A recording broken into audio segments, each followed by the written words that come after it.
Bem, boa noite a todos. Agora entramos em definitivo, né, para mais um episódio aí, mais um encontro nosso no Respondendo, nessas atividades mensais que a nossa sociedade propôs a realizar, em que, né, nós traremos aí mensalmente grandes professores, pesquisadores, endodontistas que vão trabalhar e discutir aqui com a gente temas muito importantes e pertinentes, né, para a clínica diária nossa, para a prática da endodontia de excelência. E hoje é um dia especial que nós teremos dois, né, dos grandes pesquisadores brasileiros na atualidade, duas pessoas que têm contribuído para o crescimento da endodontia brasileira. Então é uma honra dividir esse espaço aqui com o professor Marco Húngaro Duarte e o professor Mário Tanamara. Professor Marco Húngaro, muito boa noite, seja bem-vindo. Boa noite, Daniel.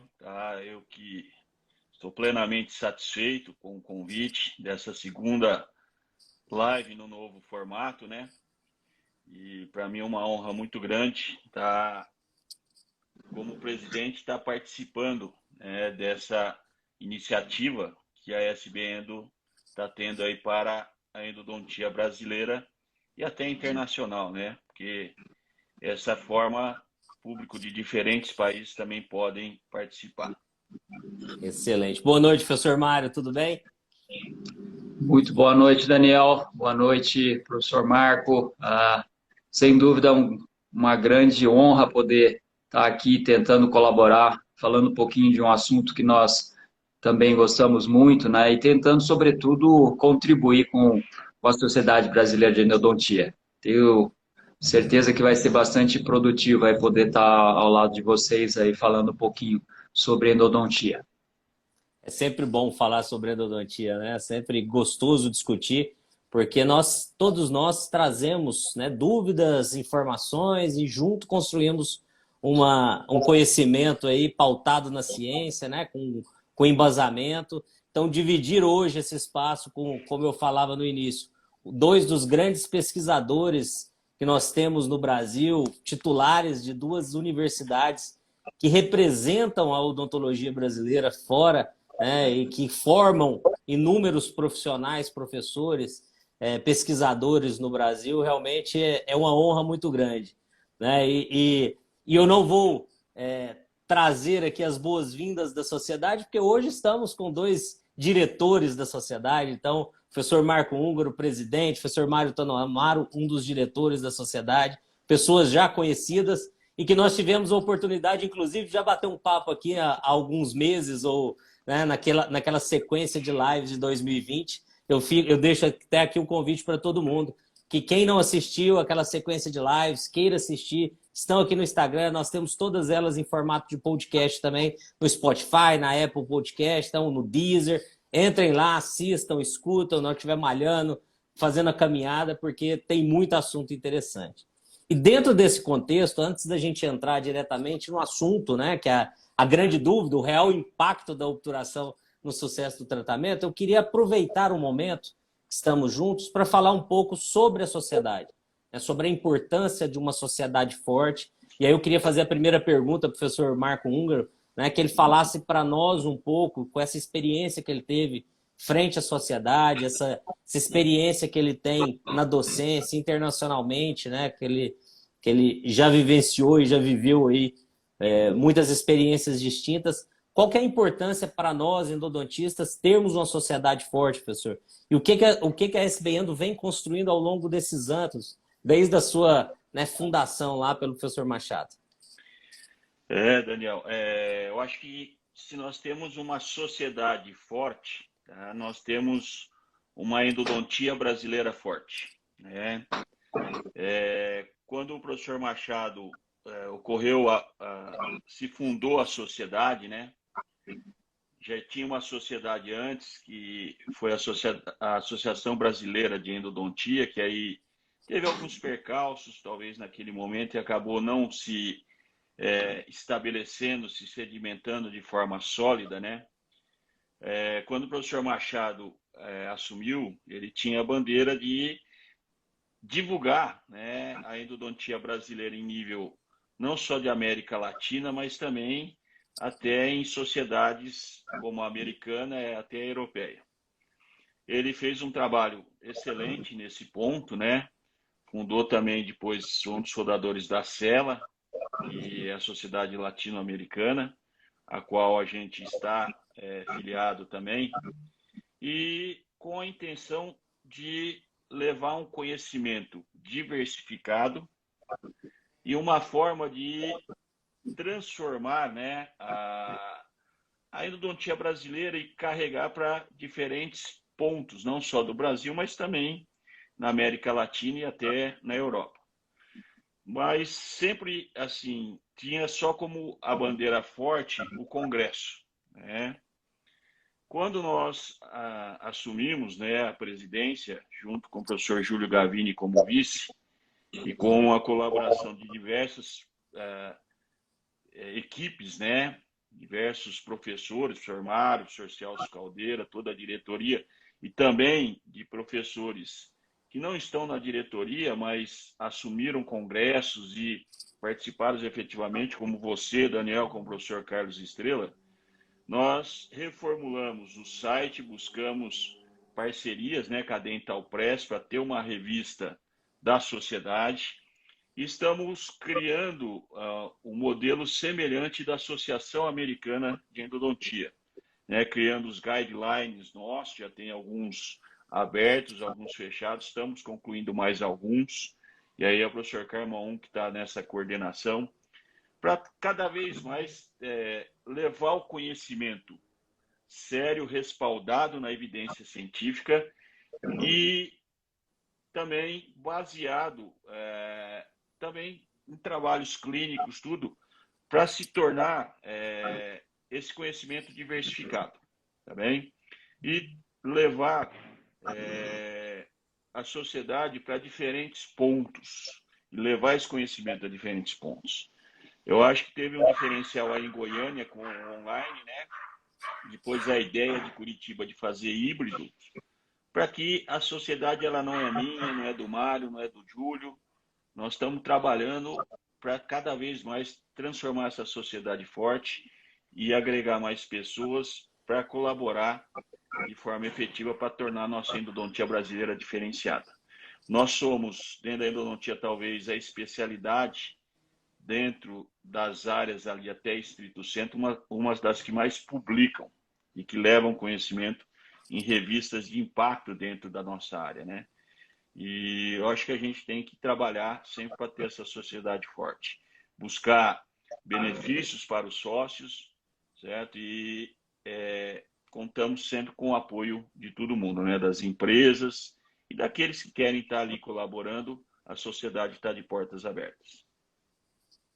Excelente, professor. Eu concordo, né, com que a Sociedade Brasileira de Endodontia ela representa a endodontia brasileira, né? Não é uma sociedade fechada, é uma sociedade extremamente aberta que busca realmente disseminar uma informação de qualidade, trazendo, né, a endodontia ao seu nível de excelência máximo que nós temos. Então, nós, né, enquanto endodontistas, agradecemos muito o que vocês têm feito pela sociedade, o crescimento que a sociedade, né, tem tido aí ao longo de todos esses anos, desde a sua fundação.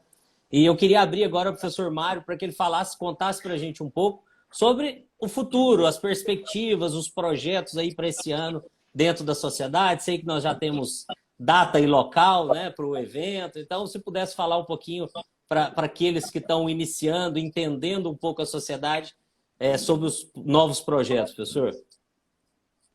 Bom, primeiro eu quero reforçar aquilo que o Marco já falou, né, que a sociedade realmente tem feito um trabalho bastante voltado para aquilo que a gente espera, mas sobretudo também, de um modo geral, aberto a sugestões, né, não só os congressos que existiram e aqueles que têm somado muito com relação ao crescimento da sociedade, mas, sobretudo, entendendo que a sociedade não são só os eventos, né? A sociedade tem uma forma de tentar representar, convido-os para estar sempre tentando linkar aí também o site, né, da sociedade.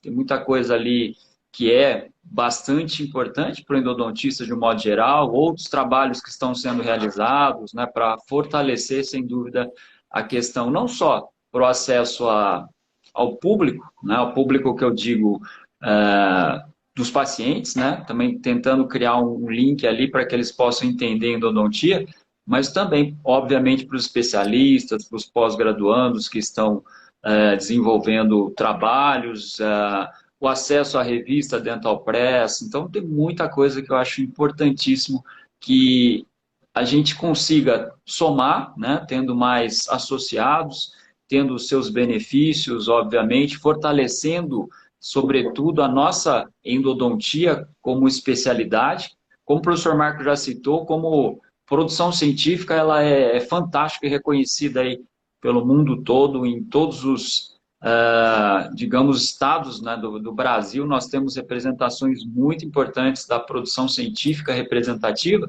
mas, sobretudo, também que isso reflita na endodontia de um modo geral, todos os especialistas, né, que possam estar somando com a ideia de que a endodontia, né, com toda essa forma como tem sido pensada a sociedade. Óbvio que não é perfeita, mas a gente está sempre aberto a sugestões, a tentar crescer em cada momento em que é possível, né, discutir também o que seria mais importante para a sociedade. Então, a primeira questão é associar, né, somar esses sócios, linkarem, né, estarem sempre atentos aí ao próprio link, ao próprio site da sociedade. E para o futuro, eu acho que é fortalecer cada vez mais a forma como a sociedade pode contribuir com a endodontia. Os eventos, né, o congresso ele já está com a data aí agendada. Depois, se você quiser já fazer esse spoiler aí, já lançando também o local, né, São Paulo, a data, para que as pessoas possam se programar. E outros, eu acho que o que já foi falado também desde o início da pandemia, com as lives, né, e essas lives gravadas, podendo ser assistidas, e agora com esse outro formato aí também, de tentar discutir com pelo menos 2 professores, pesquisadores, clínicos, discutir algum tema mais voltado para a clínica endodôntica de um modo geral. Então, tudo isso eu vejo com muito bons olhos, né, que da forma como a gente tem tentado, de um modo geral, quando eu digo a gente, diretoria, presidência e, obviamente, todos aqueles que têm apoiado aí a sociedade. Então, o trabalho acho que é bastante intenso. Eu realmente tenho participado principalmente a partir dessa diretoria, mas desde o início da sociedade a gente acompanha, né, a forma como crescente, como isso vem acontecendo. Então, essa seria a nossa perspectiva, continuar crescendo, somando, tendo mais, não só associados, mas aqueles que realmente possam acreditar e somar conosco dentro da sociedade. Esse é o esforço e um trabalho coletivo, né? Se queremos uma endodontia forte, precisamos nos unir e trabalhar em prol dessa endodontia, seja para a nossa formação, principalmente para os pacientes que vão procurar os consultórios, né, dos clínicos. Então, é fantástico esse crescimento da sociedade ao longo dos anos, representando realmente a endodontia brasileira. E aí fica já, mais uma vez, aí o agradecimento, enquanto endodontista, para vocês que fazem esse trabalho fantástico frente à sociedade. Mas vamos entrar no assunto, porque eu estou com 2 grandes professores, pesquisadores, então o pessoal quer ouvir de vocês sobre o assunto, que o tema principal do nosso bate-papo hoje, do Respondendo de hoje, é qual o real impacto da obturação no sucesso do tratamento endodôntico. Então, se a gente pensa no real impacto da obturação, nós temos que entender, primeiro, que a endodontia, o sucesso endodôntico, ele traz um componente multifatorial. Então, a primeira pergunta que eu faço é como que nós conseguimos identificar esse real papel da obturação, dos materiais obturadores no sucesso do tratamento? Professor? Bom, posso começar aqui, professor Marco? Claro, Mário. Na verdade, assim, a endodontia para a gente sempre foi, né, desde a minha graduação, a nossa paixão, né? Ou seja, a gente ama fazer isso, E dentro da endodontia, a obturação ela caiu para mim desde o início, da iniciação, os materiais obturadores, eu trabalhei no mestrado também, no doutorado, então eu tenho, sem dúvida, ainda esse adicional. Mas é óbvio que a partir do momento em que a gente trabalha com vários níveis de pesquisa, o entendimento é muito claro daquilo primeiro que o Daniel já citou, que o sucesso ele é multifatorial. Não dá para eu atribuir ao material obturador ou até, óbvio, apenas a uma técnica, né? Mas a associação, a forma como eu vou preencher e o material em si, quanto ele vai impactar nessa questão sucesso. Então, não é só o material, essa é a primeira questão. Eu diria até que várias questões prévias à obturação, e isso tem que ficar muito claro. Sobretudo, limpeza e desinfecção, a forma como eu vou promover condições de reparo. E eu cheguei a trabalhar também com essa questão, desinfecção, aí tem a parte de medicação também, o quanto isso impactava para que o material realmente pudesse exercer um melhor papel e levar ao reparo, ao sucesso, né? Ou seja, se eu não conseguir executar as etapas prévias à obturação, e aí o foco, desinfecção, limpeza e desinfecção como algo essencial para que esse material possa, aí sim, a partir das suas propriedades, exercer um papel fundamental de também contribuir com esse sucesso, sem dúvida isso é importante. Eu só para citar um trabalho, porque uma vez me foi feita essa proposta, inclusive o professor Marco sugeriu um tema de impacto do material obturador no sucesso endodôntico. E a primeira dúvida, sem dúvida, era essa. Mas como conseguir isolar?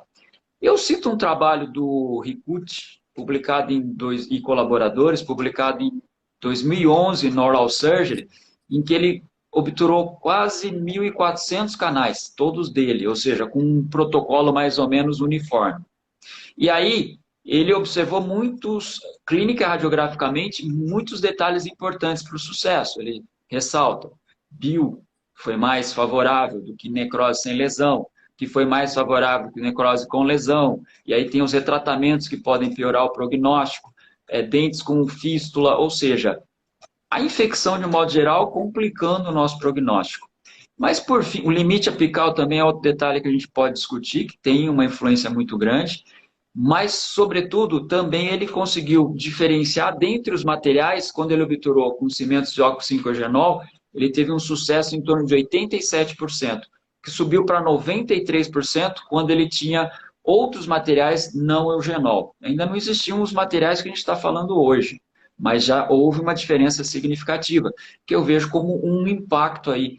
E aí, assim, resumidamente, se eu penso em chegar acima de 90% no nosso tratamento como endodontista, eu tenho que somar cada etapa: preparo, limpeza, desinfecção, obturação e material obturador. E aí sim eu vou pensar nessas cifras aí acima de 90% de sucesso, que é compatível com aquilo que a gente pode obter. Então, assim, a primeira questão eu acho que seria essa: difícil de isolar, mas que tem, principalmente a partir das suas propriedades, que a gente depois pode discutir um pouco mais. E aí não é só biologicamente, mas, claro, físico-química, preenchimento, selamento, e mais essa questão biológica, para a gente chegar até os biocerâmicos, tudo isso tem que ser levado em consideração também. Então, essa seria a minha opinião. Passo aí para o professor Marco aí também tecer os seus comentários. Perfeito, Mário. Daniel, tem no livro do Orstavik, na primeira edição, a parte de tratamento endodôntico de dentes com polpa mortificada, quem escreveu foi, se não me engano, o professor Sandquist. Né? Porque sempre nós tivemos aquela frase que muitos professores comentam, que o fracasso do tratamento endodôntico está relacionado à má obturação. E eu lembro que ele comenta assim: uma má obturação ela ocorre quando? Quando você tem um preparo biomecânico mal feito e outras etapas também mal realizadas. Certo? Então, como o professor Mário falou, é difícil isolar para ver o impacto. mas eu vou citar um trabalho dele que ele poderia comentar, que foi sua tese de doutorado. Na sua tese de doutorado, ele fez o mesmo protocolo de preparo de biomecânico, o mesmo irrigante, usando a medicação intracanal, e ele fez o diferencial de obturano com cimento de oxinquiogenol e um cimento que foi o Celapex, um cimento biologicamente compatível, né, que tinha o óxido de cálcio, tem o óxido de cálcio na composição, e ali impactou. A taxa de reparo histológico foi significantemente melhor quando se obturou com o Celapex, certo? Biologicamente, tá? Ele observou ali o reparo em dentes de cães e ali mostrou que se eu controlar a infecção, tudo, ainda tem o tiro final para eu ter um impacto positivo no reparo, que é a obturação, e o cimento obturador, certo? O problema dos cimentos de oxinquiogenol, que embora ele não interfira tanto na neoformação óssea, mas depois ele vai manter ali um processo inflamatório crônico em volta, certo? Principalmente nas circunjacências ali da abertura foraminal, por uma liberação lenta e contínua de eugenol, certo? E esse é o fator. É uma lesão crônica, assintomática, embora tenha um trabalho do autor chamado Holland, mas não é o professor Holland, é um canadense, chama Holland também, que ele mostrou que cimentos de oxinquiogenol mantém até um aumento de fibras sensitivas na região apical. E às vezes pode ser uma das razões de manter uma sensibilidade contra cimentos biocompatíveis como o Celapex ou cimentos inertes. Então eu vejo assim que todas as etapas são importantes, mas essa escolha do material final tem que ser um material que talvez não precise estimular, mas que não interfira e não libere substâncias que mantenham um nível de agressão química na região apical. Tá bem? Então, só queria complementar com esse ponto. Espetacular. A gente vê alguns colegas, né, depositando, né, todo o fracasso ou sucesso do tratamento, às vezes em uma etapa clínica, em um material, em uma técnica, em um instrumento. E como vocês deixaram muito claro, o sucesso ele vem pela construção de todas as etapas realizadas de forma adequada. E todas elas precisam ser bem realizadas com a escolha de um bom material, porque aí o impacto final será maior, né? Então, nós temos essa construção de aumento de taxa de sucesso a cada passo operatório, a cada etapa, e a obturação tem o seu fator também importante, como ficou claro, e isso é fantástico.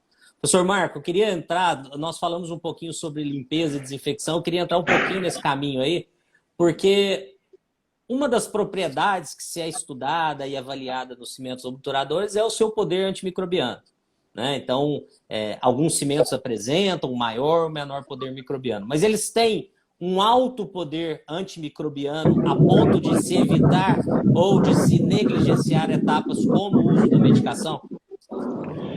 Bom, Daniel, excelente pergunta. Tá? O que eu vejo? Alguns cimentos tinham uma ação antisséptica forte. Tá? Eu acho que talvez um dos cimentos que tinha uma ação antisséptica forte era a primeira formulação do endometazone. Certo? Até que a indicação dele era em polpa mortificada principal, porque além do oxinquiogenol, mas ele tinha na composição ainda o paraformaldeído de iodotimol, que conferia uma ação antisséptica muito grande. Né? Nós trabalhamos aqui, eu fiz minha graduação aqui em Bauru, o Mário também, nós usávamos o endometazone, né, Mário? Usou por muito tempo. Mas eu não vejo hoje os cimentos, a grande maioria aí, com uma ação antisséptica grande. Tá? Tem até um trabalho da professora Juliane, que foi do Norberto Faria lá, que foi pós-graduando em Araraquara, é professor hoje em Natal, que mostrou uma ação muito discreta de alguns cimentos, a grande maioria sob biofilme, com ação um pouco maior por parte do MTA Filapex e do Celapex, que eles relacionaram à solubilidade.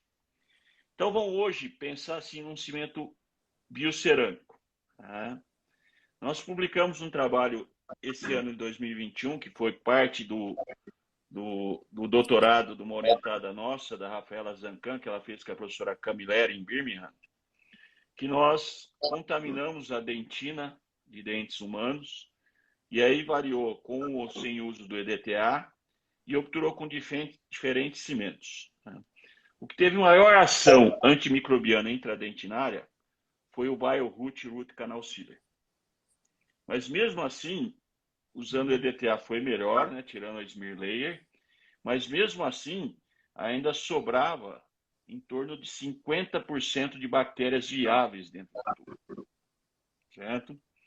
Então, que eu penso? Se esse cimento solubilizar, se ocorrer ali um vazio, essas bactérias vão ter por onde voltar a proliferar, crescer e entrar substratos para ela, que vai levar a um fracasso. Certo? Então, o que eu penso? Eu penso assim, que a descontaminação efetiva ela tem que ocorrer durante as etapas anteriores, preparo e curativo. Com isso, se você fizer um preparo efetivo, uma limpeza efetiva e usando a medicação, vai conseguir a esterilização do canal? De maneira alguma. Vai sobrar nessa faixa ainda, 30% a 40% de micro-organismo dentro dos tubos. Que aí um material obturador, para mim, tem que ter uma boa capacidade de preenchimento, uma estabilidade dimensional, baixa solubilidade, selando bem e não sendo agressor aos tecidos. Que aí eu acho que selando bem, não deixando espaço para esses micro-organismos crescer, com o tempo eles vão diminuir. Então o pessoal hoje está falando muito biocerâmica e não precisa usar o curativo. Um biocerâmico ele produz só de 13% a 17% de hidróxido de cálcio. Ante a uma medicação que tem no mínimo 38%, 39% de hidróxido de cálcio na composição.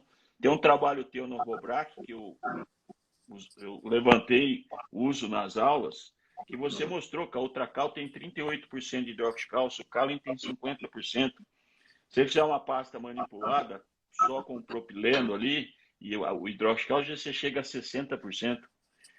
Então, e os trabalhos mostram uma ação muito tênue antimicrobiana. Certo? E eu gosto de fechar com uma frase do professor Langland.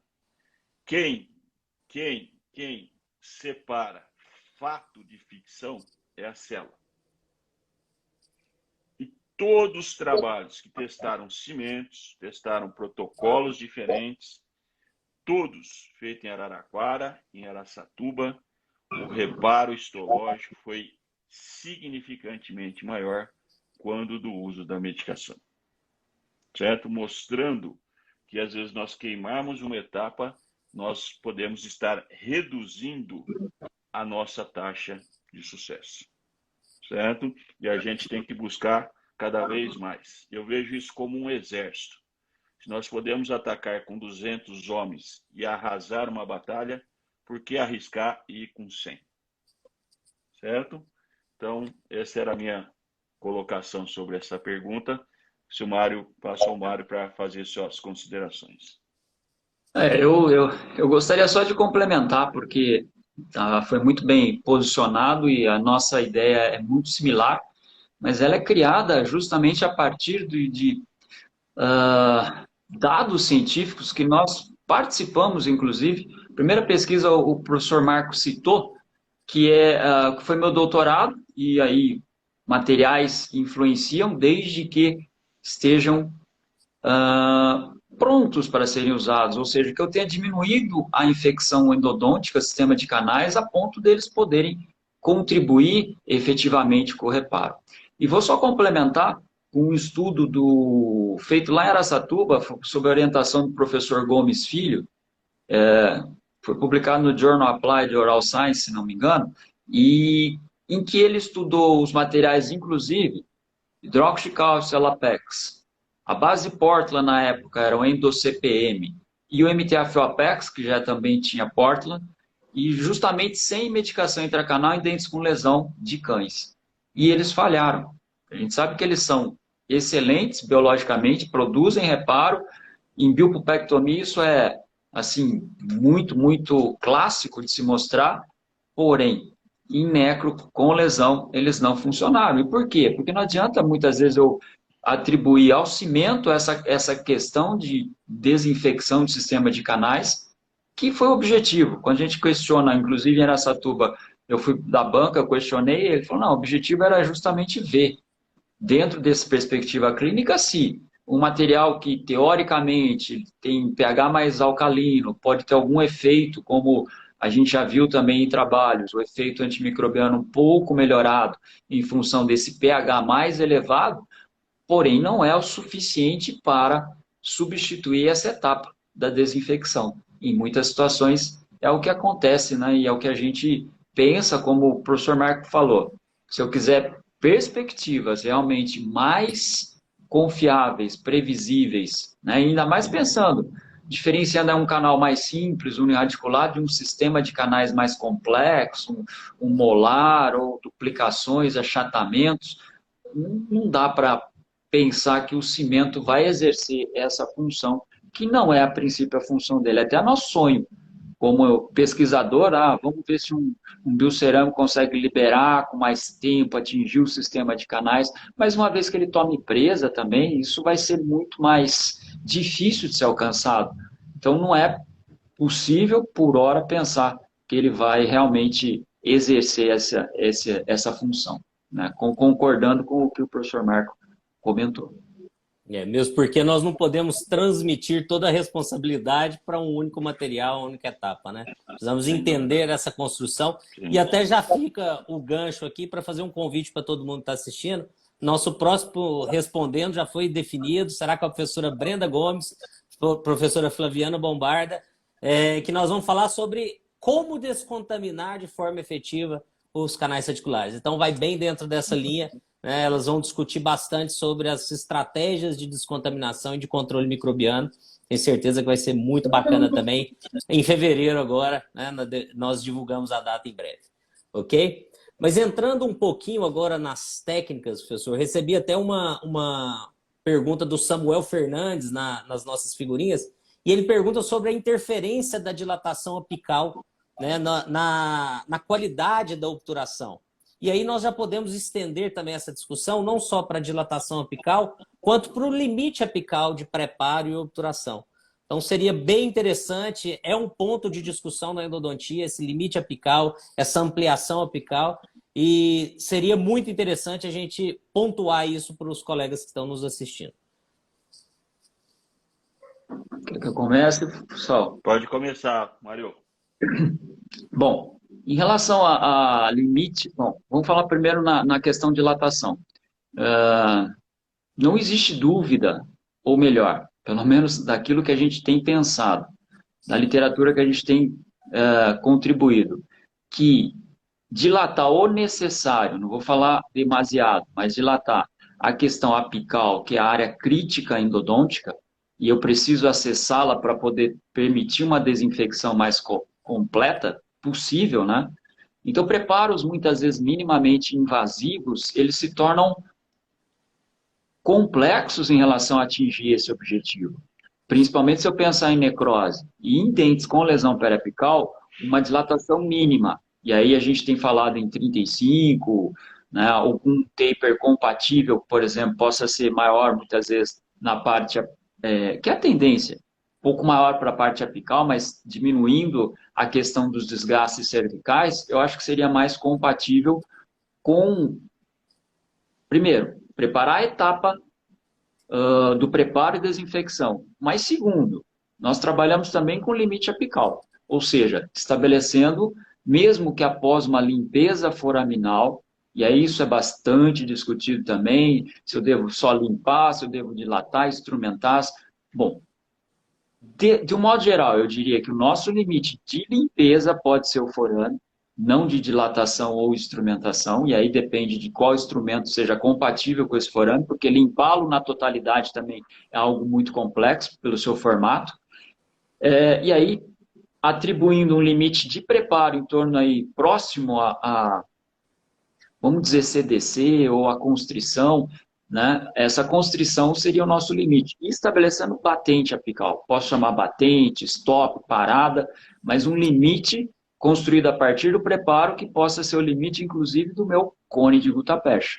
Porque aí vem uma questão técnica importante, é a adaptação desse cone, é a condição de preencher também com o cimento lateralmente esse cone, porque muitas vezes a gente pode até depois discutir técnica de condensação, técnica de cone único ou compactação, algum uso de técnica termoplástica. Mas primeiro, então, o limite eu acho importante, e aí a partir desse limite uma dilatação necessária, vamos dizer dilatação não excessiva, mas uma dilatação que seja compatível com limpeza e desinfecção. A partir daí, a questão, inclusive, extravasamento, ela é diminuída, é outra questão que a gente pode discutir posteriormente, mas cimentos extravasados interferem no reparo? De modo geral, eu diria que sim, a gente pode aprofundar essa discussão posteriormente, mas ficando mais restrito à pergunta limite, né, a minha opinião seria essa, baseada em alguns dados, aí eu não vou entrar em detalhes da literatura, mas que a gente tem observado com bastante frequência, né? E a própria endodontia, ela permite hoje preparos compatíveis com instrumentos que são flexíveis, tem uma boa resistência flexional, então não é uma desculpa o fato de ter alguma curvatura, eu não dilatá-lo acima de 25, como era com o níquel titânio que nós tínhamos há algum tempo. Então isso é possível, tá? Muitos trabalhos aí para mostrar. E essa dilatação não promoveu desvio e promoveu melhor limpeza, menos debris e menos infecção, inclusive, como os trabalhos de Siqueira têm demonstrado também. Então, é essa a nossa ideia quanto à dilatação e limite, né? Também tentando trabalhar no limite apical. Vou passar para o professor Marco. Bom, eu concordo em gênero, número e grau com o professor Marco, né? Hoje eu tenho uma linha de pensamento, até teve uma palestra do professor Ricucci na E do ano passado, que foi justamente esse fator de arrombar forame ou só fazer a patência. E ele mostrou casos até que ele não conseguiu patência, que ele conseguiu sucesso, certo? A reparação. E atribuiu isso a quê? Claro que é uma conjuntura, uma ampliação, um aquém adequada para favorecer o irrigante chegar e bastante irrigação. O que eu vejo hoje quando você amplia um forame? Primeiro que a infecção não está só no limite final, a grande carga está aquém. Tá? E a complexidade.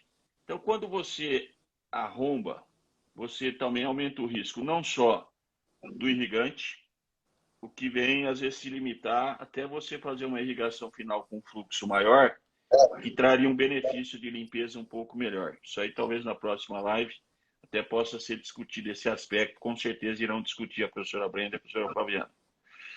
Então esse fator. Segundo, que também você ampliar, se aumenta o risco de extrusão. Certo? Que aí depois podemos entrar em detalhes um pouco maior mais à frente. Certo? Então, eu acho que hoje, você fazendo uma patência e ampliando, aí você fala quanto é essa ampliação? Certo? Eu considero hoje, no mínimo, uma 35. Tá? Embora tenha surgido alguns trabalhos, tem até um clínico radiográfico, acho que de um grupo do Irã, se não me engano, publicado no Joy, que mostrou que a 3006, até obturando com endofil, certo? Deu 96% de sucesso clínico radiográfico, usando aquele índice do Orstavik, tá? Que considera em reparação, às vezes, sucesso, certo? Que às vezes eu tenho até um pouco, alguns pontos nisso, que eu vejo às vezes eles considerando como em reparação 28 meses, e a lesão você vê que está ali, diminuiu pouco de tamanho, tá? Então não sei se diminuiria mais. Então tem alguns pontos para se questionar sobre artigos nessa linha. Então, eu vejo que ampliar, mesmo que eu chegue num 25 ou 30, toque as paredes, que nem o Mário falou, se eu for num 50-01, por exemplo, ou um 50-02 de alta flexibilidade, além de eu tocar mais, aumentar essa porcentagem de toque um aquém, eu vou estar tirando um pouco mais de dentina infectada. Porque não é só o tocar. Eu acho que o remover dentina infectada vai impactar de forma significante nesse sucesso.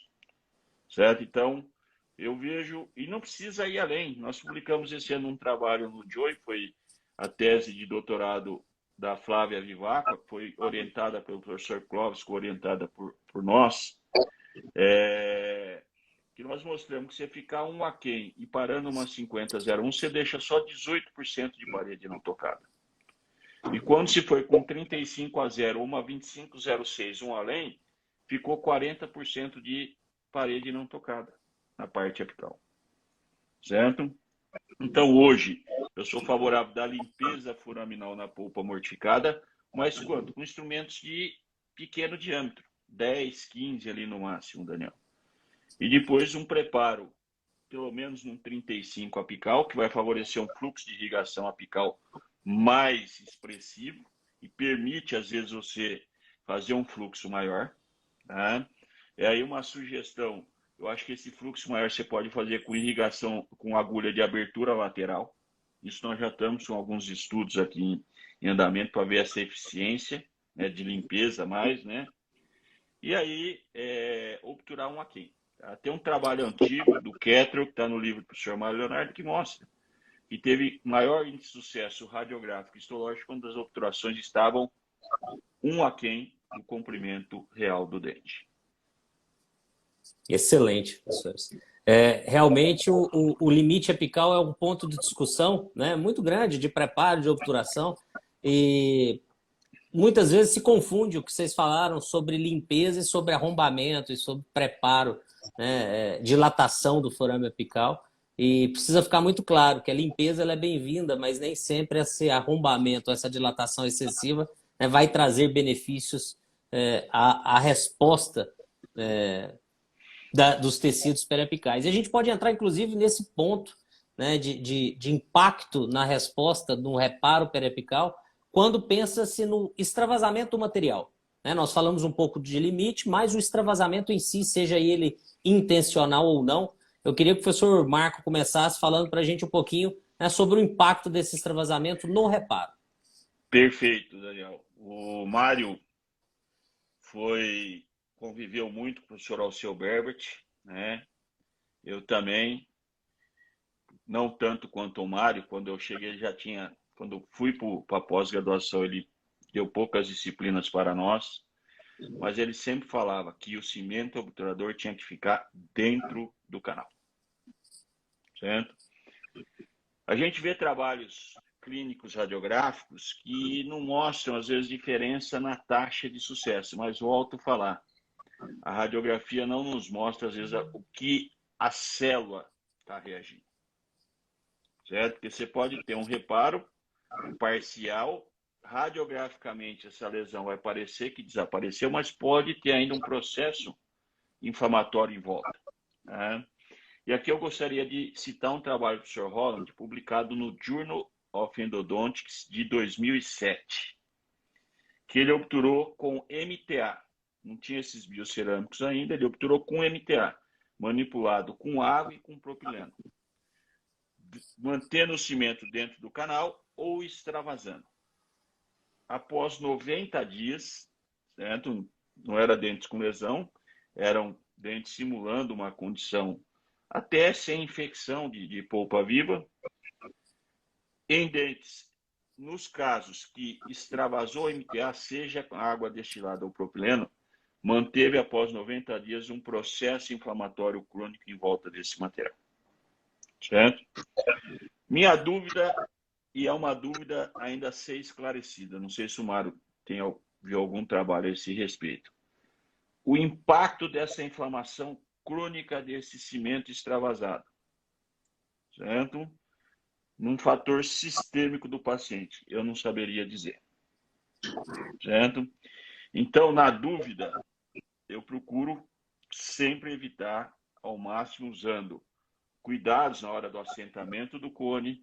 Eu acho que esse fator de não se arrombar já diminui muito esse risco de extravasamento, mantendo o cimento, a obturação dentro do canal. Certo? A obturação dentro do canal. Uma que se extravasar não vai aumentar a qualidade seladora da obturação. Certo? Não vai aumentar.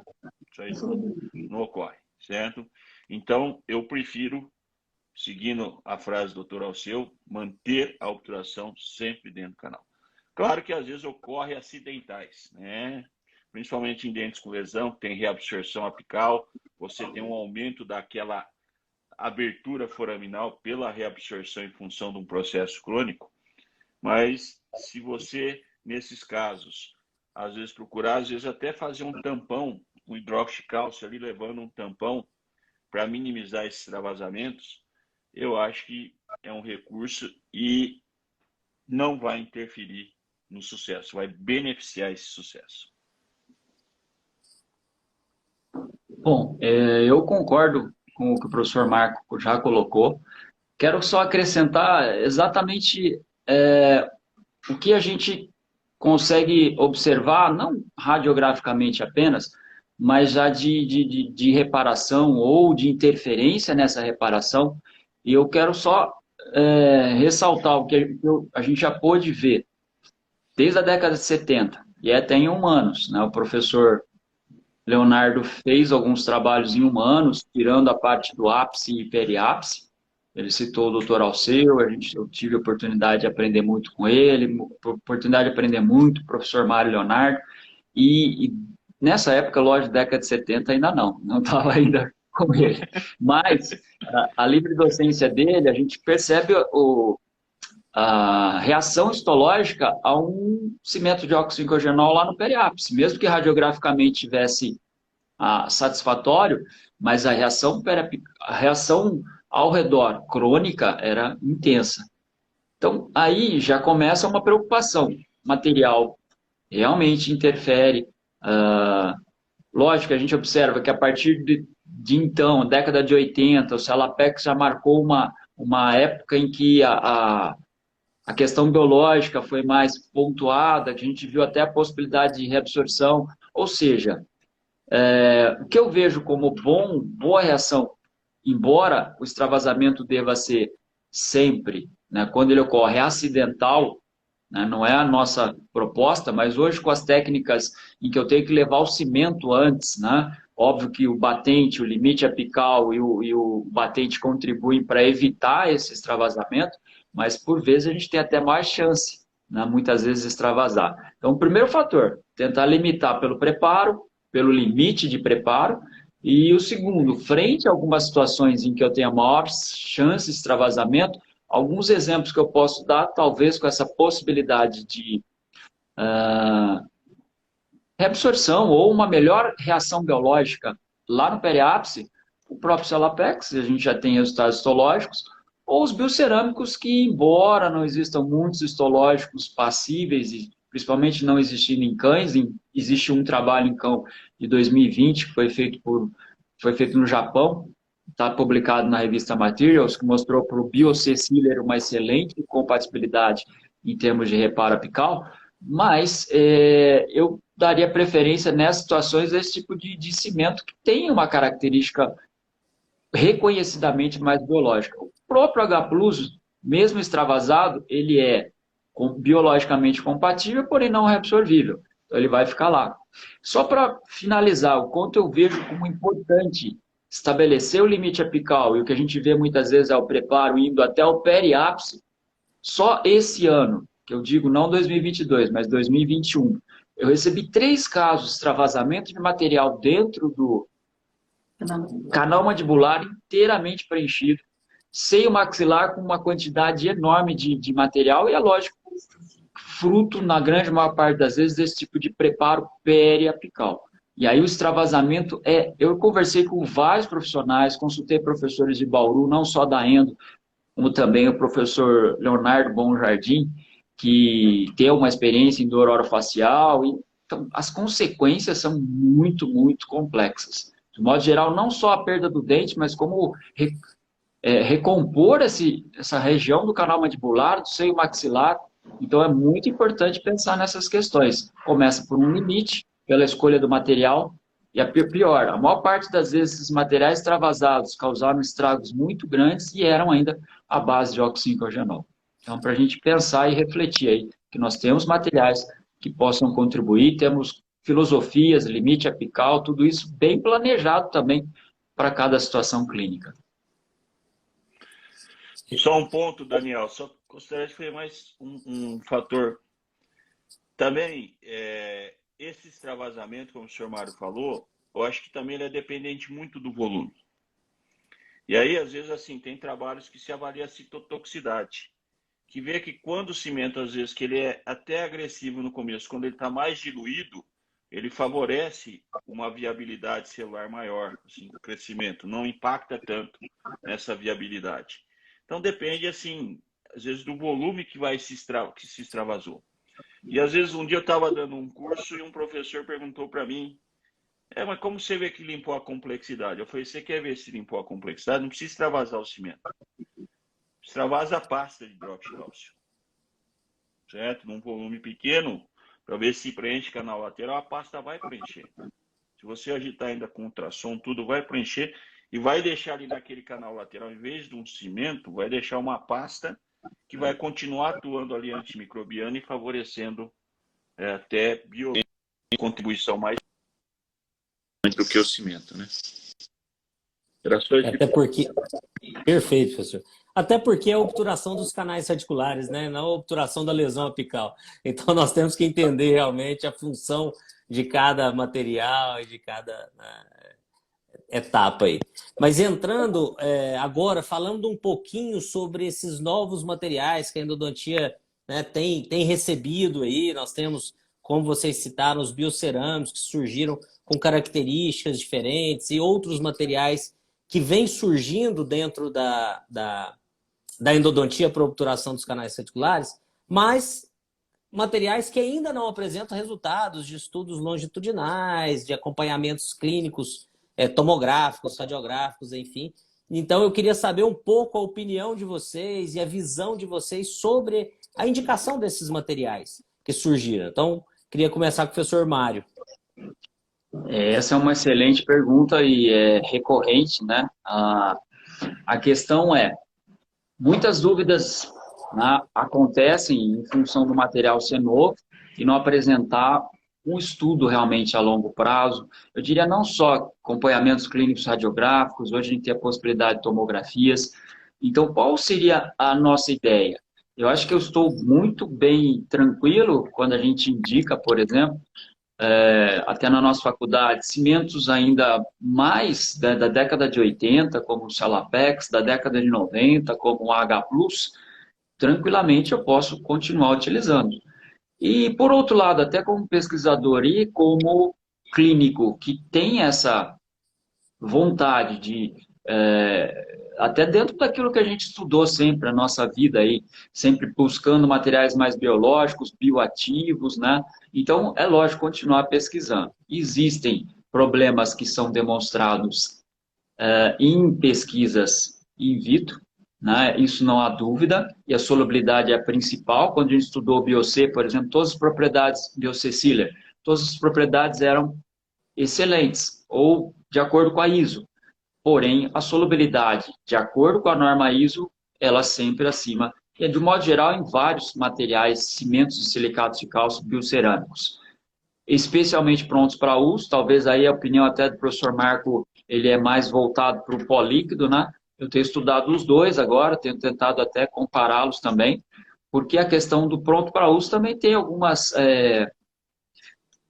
vantagens, talvez, ou aplicabilidade, que eu sei que é um apelo muito grande para o clínico, que ele quer também que tenha essas facilidades. Por outro lado, eles são mais recentes. Tudo bem, eu tenho um Endosequence BC Sealer, que é de 2010. Já tem estudos aí com alguns anos de acompanhamento, né? Ou seja, com uma taxa de 90%, acima de 90%. Mas que, em comparação ao H+, muitas vezes foi similar. Então, eu posso afirmar que ele vai dar uma perspectiva melhor, sozinho, por ele? Não.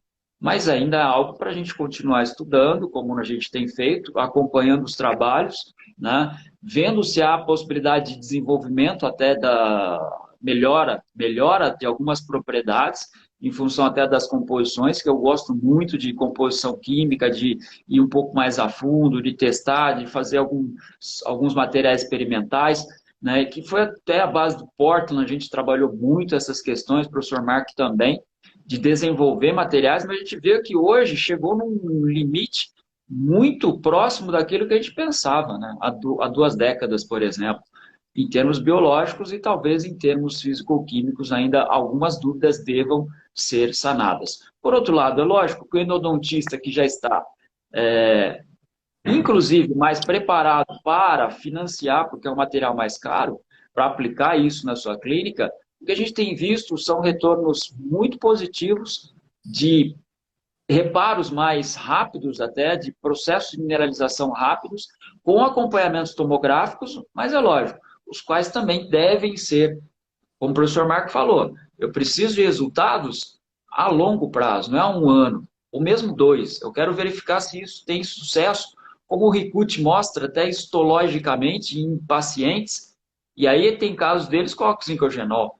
Só que ele trabalhou limite, trabalhou desinfecção, trabalhou outras questões que levaram ao sucesso. Então, acho que é importante continuar estudando, que é uma evolução, que é uma busca que a gente tem pesquisado, tem discutido, trabalhos que a gente escreve, a discussão sempre em torno de melhorar algumas questões. Nós trabalhamos com o Portland, daí do Portland foi para o silicato de cálcio, trissilicato de cálcio. Então, a evolução é muito grande. Algumas dúvidas persistem, várias pesquisas a gente faz aqui, não vou citar agora nesse momento, mas depois, se alguém precisar, inclusive, não só a literatura, a gente pode disponibilizar aquilo que está publicado, até na sociedade. Porém, é importante continuar estudando, porque principalmente materiais mais novos, eles requerem estudos aí mais a longo prazo. Continuar estudando, muitas vezes aplicando, trocando ideias, né, também, vendo como que tá as dúvidas que persistem, até com a própria indústria, muitas vezes, e a gente tentando melhorar ou contribuir de alguma forma para que esses materiais possam ser ou melhorados ou evidenciados com base científica para que eu possa utilizar. Um detalhe, o preenchimento de muitos desses materiais tem melhorado muito e a gente vê que é um requisito também muito importante pelas técnicas que têm sido aplicadas, até técnicas de cone único que requerem, sem dúvida, um escoamento, um preenchimento, uma capacidade preenchedora. E esses materiais aí, o BioRoot melhorou muito também, o seu escoamento, eu tenho percebido por alguns testes que a gente fez, ou os prontos para uso, que de modo geral também tem um escoamento e uma capacidade de preencher muito boa. Quero ouvir a opinião do professor Marco. Bom, a minha linha de raciocínio segue bem o que o professor Mário falou. Acho que ainda falta assim, estudos com 5 anos que esses materiais. Com a H Plus já tem. É um trabalho assim, ele é clínico radiográfico, né? Mas um trabalho de retratamento, sucesso acima de 90%. Tá usando o H Plus e que tem assim clínico radiográfico comparativo e tomográfico. Acho que no Journal of Clinical in Medicine ele comparou o H BioRoot em cone único, H Plus em técnico termoplasmático. E a diferença, bom, tomográfico, certo? O BioRoot deu uma taxa de sucesso de 89%, 84% do H Plus. Ele não foi significante. Tá? Nós temos outros cimentos epóxicos de boa, Tiller Plus, Tiller 26, se bem falado. É um caso que o Murilo fez na especialização aqui, o professor Murilo Alcalde. O paciente apareceu esse tempo, pegou que era um caso que perfurava central, e aí teve que fazer o canal e ficou uma área óssea de destruição. Eu lhe troco o Tiller e um reparo espetacular. Eu falei, se você postar e falar que vai falar, certo? Então, e até o impacto do custo, né? Nós fizemos um levantamento Bernardes, por exemplo, se você for usar BIOS, dá 11 por canal na obturação, ante 2,5. Então, hoje a gente tem como link de rotina H+, um Plus e às vezes até um próprio Tiller 25, se souber manipular. E eu acho que o biocerâmico, os resultados são melhor resultado cerâmico, mas eu deixaria eles em situações muito peculiares entre o endodonto e o periodonto. Até na nossa terra. Professor Marco, só um segundinho. Tá tendo um pouco de falha no som. Se o senhor puder ver, eu não sei se está com algum microfone conectado, tá dando um pouco de eco e falha. O pessoal tá colocando aqui. Deixa eu ver se eu volto o microfone. Melhorou, Daniel? Agora sim, agora voltou. Tá bacana. Tá bom? Então, e aí, voltando ali, eu usaria de rotina o H+ ou um epóxico e deixaria o biocerâmico para aquelas situações que há uma comunicação significante entre o endodonto e o periodonto. Mas descartar totalmente os epóxicos, porque os benefícios nos resultados que a gente tem tido dos biocerâmicos não têm sido significantes em relação aos epóxicos. Perfeito. O pessoal pediu só para repetir rapidamente a fala sobre o Sealer 26, que falhou naquele momento. Tá, então, do Sealer, se ele bem manipulado, você vai ter resultados bons. O único problema do Sealer é o risco de escurecimento coronário, se não bem limpo. Até teve esse caso do professor Murilo Alcalde, que ele fez durante a sua especialização aqui conosco, que deu um reparo espetacular, que se postasse e falasse que era um biocerâmico, todo mundo bateria a palma e acreditaria, certo? Tá certo, ótimo. Vamos falar um pouquinho de técnica de obturação. A conversa está tão boa que já se passaram 60 minutos, então nós já vamos direcionando aqui para alguns aspectos finais, mas eu não queria deixar de conversar com vocês um pouquinho sobre as técnicas, né? Nós temos técnicas que já são utilizadas e adaptadas para esses novos materiais e técnicas que surgiram principalmente aí com a ideia do avanço dos biocerâmicos, por essa capacidade de preenchimento e não só, né, de adesão. Uma delas é a técnica do cone único, né? Então eu queria saber um pouco de vocês sobre a visão de vocês sobre essa técnica de cone único, a gente sabendo que o canal não é cônico afunilado como o cone de gutta-percha, e nós temos espaços, né, que vão permanecer entre o cone e a parede do canal. Bom, Daniel, esse é um fator. Eu acho que apicalmente, normalmente você tende a conseguir um preparo, se ampliado adequadamente, mais circular. Então, talvez num cone único você tenha uma linha de cimento bem menor ali. O problema é que a maioria das anatomias dos diferentes grupos dentários na cavidade bucal, talvez com exceção só central, lateral, superior, em terço médio e cervical você tem áreas polares. Tá? Que aí, você fazer um cone único com um cimento que depende de umidade dentro do canal para tomar a presa, eu não sei se teria umidade o suficiente para levar toda a presa dessa massa maior de cimento. Por isso que eu acho que nesses biocerâmicos, principalmente pronto para uso, eu não sou totalmente favorável em cone único, não. Eu acho que deve se inserir alguns cones acessórios por uma condensação lateral, certo? Diminuindo essa linha de cimento ali nessa região média e cervical, certo? Por quê? Porque aí você vai precisar de menos água para hidratação e presa, tá? Que aí talvez teria até o suficiente. Isso é que me intriga um pouco. Acho que falta estabelecer esse fator. Às vezes a gente quer muita facilidade, mas essa facilidade talvez seja sendo empregada em pontos errados. Se eu fosse usar, embora o pessoal não use, se eu fosse usar um cone único hoje, eu daria preferência a um H+, que é um cimento de estabilidade dimensional muito grande, de baixíssima solubilidade. Eu acho que eu tenho que pensar nisso, porque quando você faz cone único, você vai ter, certo? Uma área de cimento mais exposta, principalmente se ocorrer uma infiltração coronária, que ali eu tenho um volume de cimento maior. Então, eu tendo um cimento que permita uma impermeabilidade maior, certo? Eu acho que seria indicativo. Coisa que ainda falta e tem dúvidas, como o senhor Mário falou mesmo, em teste de solubilidade, E os testes que é feito de solubilidade faz pós-presa, às vezes chega num nível de 13% a 17%, dependendo ali do biocerâmico, principalmente o pronto para uso, certo?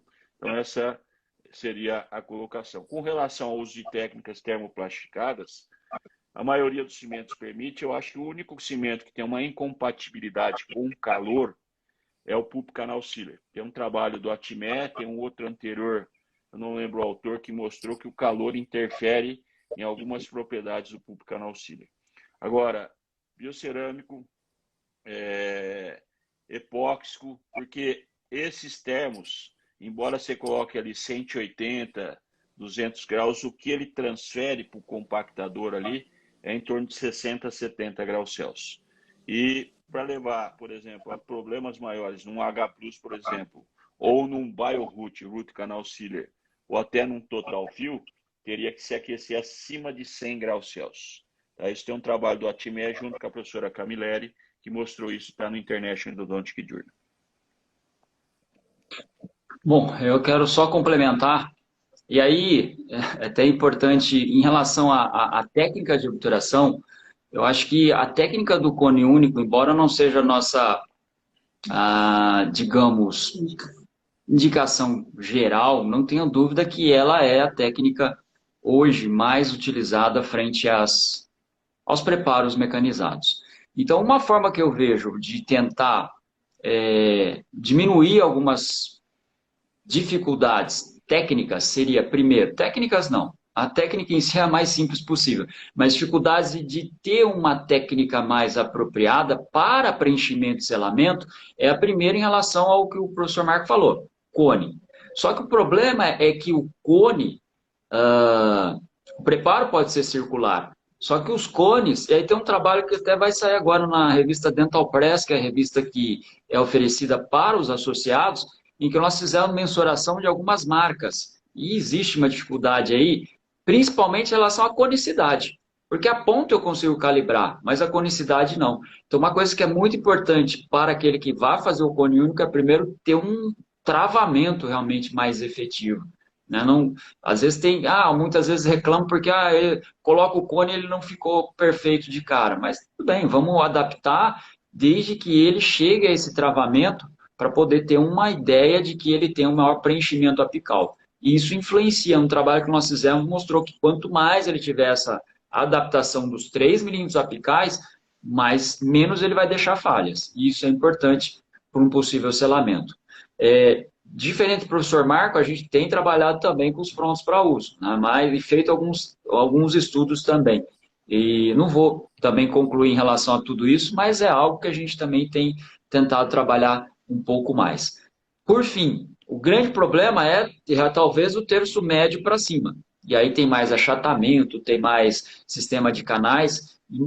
Eu vejo com bons olhos alguma complementação, no mínimo por condensação lateral, que aí teria espaços nesses achatamentos, mas também por técnica que a gente tem usado com frequência, que é a compactação pelo compactador de Max Padden. Temperatura não chega aí a 100 graus, que seria uma temperatura mais crítica para ter alterações maiores, mas os trabalhos que eu tenho visto aí em 2021, a maior parte não condenam o aquecimento como técnica.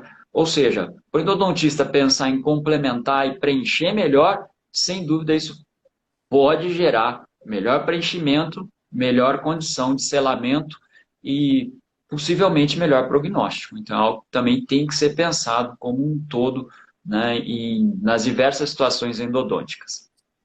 Excelente. Surgiu até uma pergunta aqui agora que está dentro desse caminho, que é em relação ao preenchimento do canal radicular pelos cimentos, né? Então, qual a melhor técnica?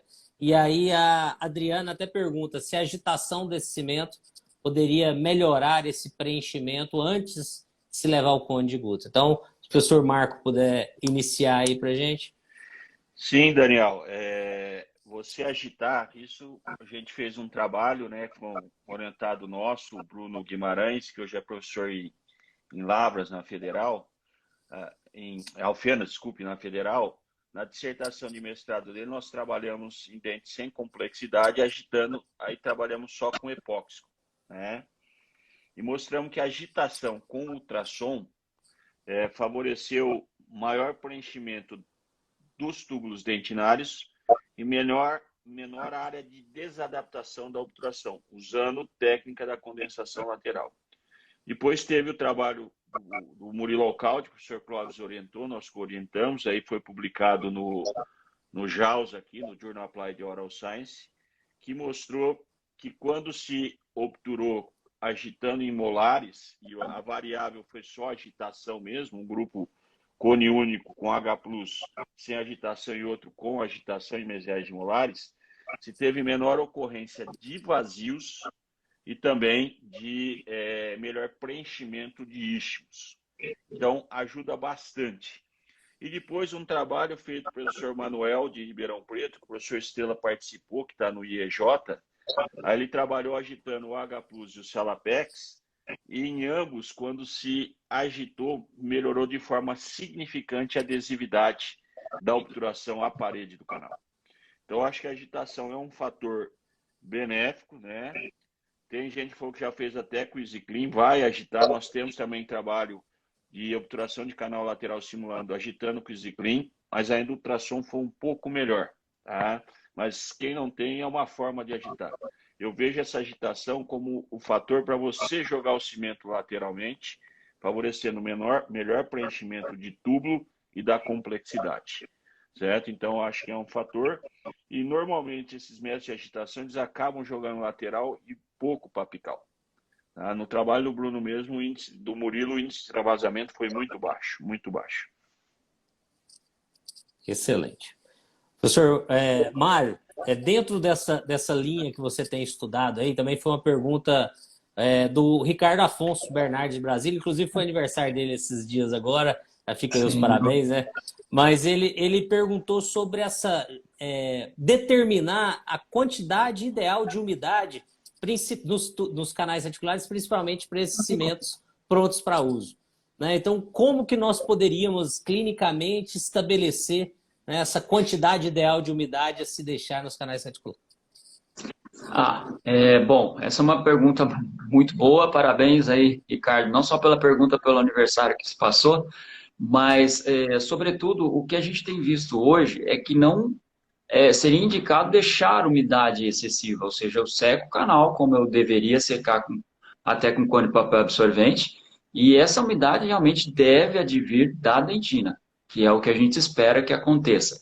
O que eu posso dizer, assim, resumidamente também, alguns trabalhos que a gente tem feito, não em dentes de humanos, mas eu já vi o trabalho da equipe do Emanuel em dente de rato, obturando dente de rato, e também a gente obturando tubos de dentina e implantando em subcutâneo de ratos, que nós temos essa umidade advinda aí desses meios, seja subcutâneo ou do dente, né, ou seja, do dente do rato mesmo, que tornou possível a presa do material, inclusive material colocado com um grande volume, sem gutapercha, né? Ou seja, com um volume bastante grande. Então, assim, a princípio eu tenho visto subsídios que levam a entender que realmente essa presa ocorra pela umidade advinda dos meios dentina, principalmente. Lógico, se vier do ápice, melhor ainda. Mas aí tem a questão realmente das áreas mais distantes, que vão depender da umidade da dentina. Porém, a princípio, né, isso realmente deva ocorrer. Sensacional, professor. Claro. Só para fechar, os testes que a gente faz ISO são importantes também. Hoje eles dependem, para esses materiais, da umidade, seja do modelo de dentina ou do modelo de gesso, que eu tenho que deixar ele imerso em água 24 horas para depois colocar o material biocerâmico dentro desse modelo e ele toma a presa em 2 horas, 4 horas, né, ou até às vezes um pouco mais. Mas ele, com essa presa, com essa umidade da próprio gesso residual, ele consegue também ter o seu processo de presa. Sensacional, professores. Como eu disse, o tempo voa quando o papo é bom, né? Eu tenho certeza que várias informações, várias dúvidas comuns aos endodontistas, de uma maneira geral, foram sanadas e trazidas aqui. Alguns perguntaram sobre as lives, sobre essa de hoje ficar gravada. Sim, todas as lives da SB Endo, desde a sua primeira, no início de 2020, no início da pandemia, estão gravadas, estão disponíveis de forma gratuita aqui no Instagram. Nós transformamos todas elas em podcast também, então quem quiser malhar, caminhar, escutando essas conversas riquíssimas e interessantes, só entrar no canal da SBN, seja no Deezer, no Spotify ou na Apple Podcast, tá? Então já fica o convite aí para todos vocês. Também antes de abrir aí para as nossas considerações finais, queria novamente convidá-los para o nosso próximo encontro, né, que vai ser no dia 16 de fevereiro, numa quarta-feira, às 20 horas, que nós estaremos aqui com a professora Brenda e com a professora Flaviana, discutindo com o tema principal sendo como descontaminar os canais reticulares de forma efetiva. Então, vem de encontro o que a gente falou aqui muito hoje sobre a importância desse processo de sanificação e descontaminação para, né, uma melhor obturação e um aumento nas nossas taxas de sucesso no dia a dia clínico, tá bom? Mas antes de finalizar e agradecer, eu queria abrir primeiro o professor Marco, depois o professor Mário, para que façam as considerações finais sobre o tema, se tiverem, né, algo a acrescentar, e a gente já caminhar para o encerramento da live. Bom, com relação ao que acrescentar no tema, acho que o fecho final é que o impacto da obturação ela vai ser significante quando todas as etapas anteriores foram bem executadas. Claro que hoje aí selecionando cimentos que não precisa estimular, mas que não interfira, não libere substâncias que possam depois prejudicar ali o reparo completo e até a homeostasia dos tecidos apicais. Com relação à sociedade, primeiro eu gostaria de agradecer a presença de todos que estiveram acompanhando essa live, né? Falar que a sociedade está aí, certo? Continuem sócios, aqueles que são, tá? Tem a sua anuidade, ou paga a anuidade junto com a adesão do Congresso, quem for no Congresso, quem não puder ir, pague sua anuidade para ter esse conhecimento sempre ali ao lado de vocês, no site, no computador. E a sociedade, a gente está trabalhando cada dia mais para melhorar a forma de vocês obterem conhecimento e ter representatividade internacional, não só nacional, mas internacional. A sociedade, ela se torna forte quando todos participam. Como eu falei, não é uma diretoria. Nós só representamos, tentamos dar um direcionamento e pensando cada dia em atitudes para tornar essa sociedade para vocês como referência e como meio, de orgulho da endodontia nacional. Então, deixo minha mensagem. Esse ano é o meu último ano, dia 17 de outubro encerra meu mandato. Eu fiquei por 6 anos, outro virá me substituir, mas aquele que for substituir tem que ter a mente. Nós não somos dono, eu não sou dono da sociedade.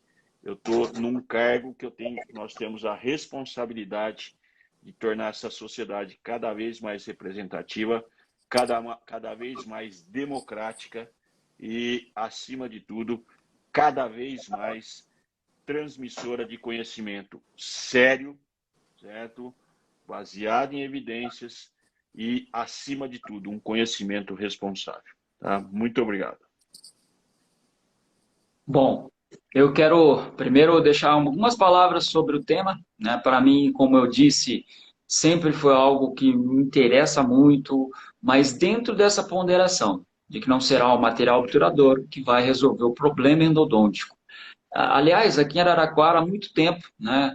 Desde que eu comecei, o professor Leonardo já caracterizava a endodontia como uma série de etapas e colocava ali uma corrente. Cada uma delas interdependente, ou seja, elas estão intimamente linkadas, desde o acesso, preparo, limpeza, desinfecção e obturação. Então, para eu ter sucesso lá na ponta final, eu preciso de ter uma sequência adequada. Como materiais, a gente viu que evoluem, mas não são as únicas alternativas. Isso é bom, né? O biocerâmico. Por exemplo, biocerâmicos reparadores, em muitas situações, eles são, sem dúvida, o que conseguiu levar prognóstico a uma perfuração, algumas situações mais críticas na endodontia que até então não tinham solução. Mas como material obturador é uma grande evolução, vão continuar sendo estudados e lançados, e a gente está aqui para poder contribuir nesse sentido também, de ter mais informações possíveis dentro desse contexto que o professor Marco chamou a atenção. Como sociedade, para finalizar, eu quero, sem dúvida, parabenizar. Primeiro, agradecer a oportunidade, sempre vai ser um prazer poder participar, e parabenizar não só a sociedade, como ela se estruturou hoje, mas sem dúvida também aí a presidência, professor Marco. Como ele disse, esses últimos 6 anos o trabalho tem sido árduo e levantando sempre essa bandeira de que a endodontia pode se fortalecer, está se fortalecendo a partir do trabalho da sociedade, que não é, obviamente, da diretoria, da presidência, que é da endodontia como um todo. Agradecer o Daniel, que sempre também nos apoia aí, e não só nos últimos congressos, desde Goiânia, a participação é muito intensa também na nossa organização como um todo, e com certeza vai continuar contribuindo. Então, sempre um prazer poder participar. A gente vai estar disponível também, seja pelas gravações ou pelos contatos que forem necessários, aí a gente está sempre à disposição para tentar contribuir. Muito obrigado, professor Marco, muito obrigado, Daniel, e a todos aqueles que conseguiram aí nos acompanhar, né, nessa quarta-feira aí à noite. Obrigado. Professor Marco, professor Mário, eu deixo aqui o agradecimento de todos nós endodontistas apaixonados pela endodontia, pela contribuição de vocês, pelo tempo de vocês, por essa dedicação que vocês têm à pesquisa e a trazer respostas para essas dúvidas. Algumas nós discutimos hoje, mas para tantas outras que vocês se dedicam diariamente nos laboratórios, nas orientações, na busca, né, por respostas para uma endodontia de excelência. Então fica aqui eu, representando os endodontistas brasileiros, o agradecimento a vocês dois, às equipes de vocês, às universidades que vocês representam, né, porque realmente a endodontia ela só evolui a partir da produção do conhecimento, e vocês são grandes responsáveis pela produção imensa de conhecimento que sai do Brasil, né, trazendo resultados e inovações constantemente para a nossa especialidade. Então, muito obrigado, um abraço a vocês, um abraço a todos que nos acompanharam, e estaremos juntos em fevereiro novamente com a professora Brenda e com a professora Flaviana. Grande abraço, boa noite. Obrigado, Daniel. Obrigado. Um abraço a todos. Tchau, tchau. Obrigado, tchau, tchau.